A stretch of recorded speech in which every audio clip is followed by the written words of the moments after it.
Fred, talk to me about the changing mindset when you come off the bench as opposed to starting. You started tonight. Not a terrific night, but a pretty good night. I mean, you're 5 of 11. You made some shots. Is it different playing with that group? Yeah, it's a lot different. You got to find your role and find your niche, and just got to be able to adapt.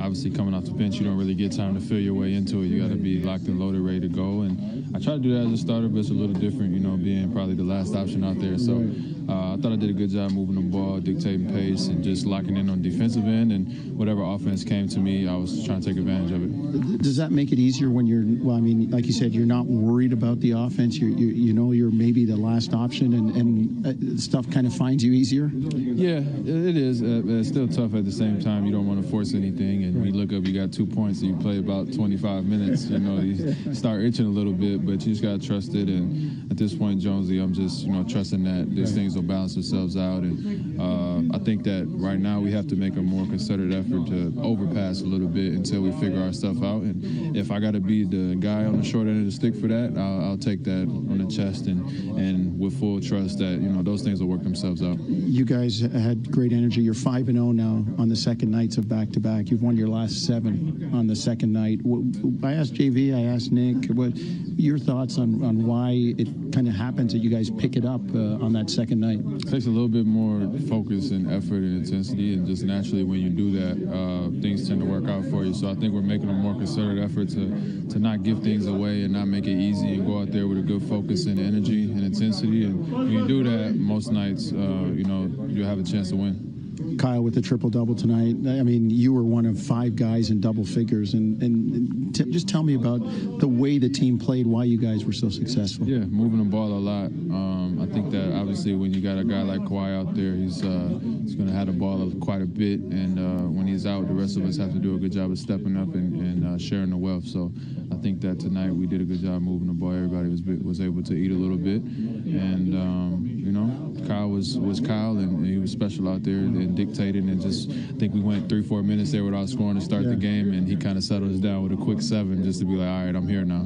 Fred, what do you remember as a kid about Vince Carter? I mean, it was funny they were talking about Vince's when he started and Trae Young and their relationship in terms of age. I mean, Vince is 41. Trey's barely past a teenager. Right. What do you remember about Vince Carter? Yeah, man, I think he's been around so long that we kind of forget.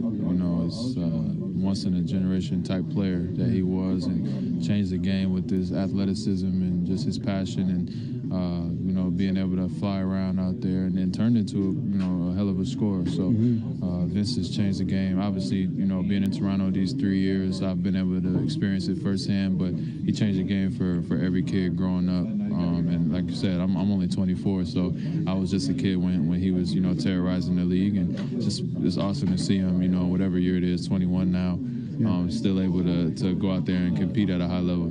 He's a special guy. Obviously, the game is lucky to have him.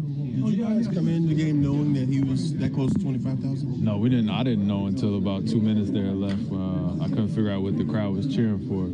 So we figured it out a little bit towards the end, and at that point, I think we were just, it was fun to try to not let him get it. You don't want to give it to him. You want to make him still earn it, but I thought that it was cool that he was able to get that record against us. So you mentioned when you guys realized it was happening, you're like, okay, let's guard him tight to make sure. Yeah, I was on double team, triple team, all that. You don't want guys to get records off on you, but it was a thin line. You want him to get it, as a fan, but you're still a competitor. So it was cool that he had to go out there and earn it and got at the last second. And it's it's awesome guy.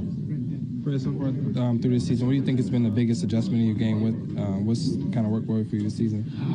It's a different offense. Trying to figure it out.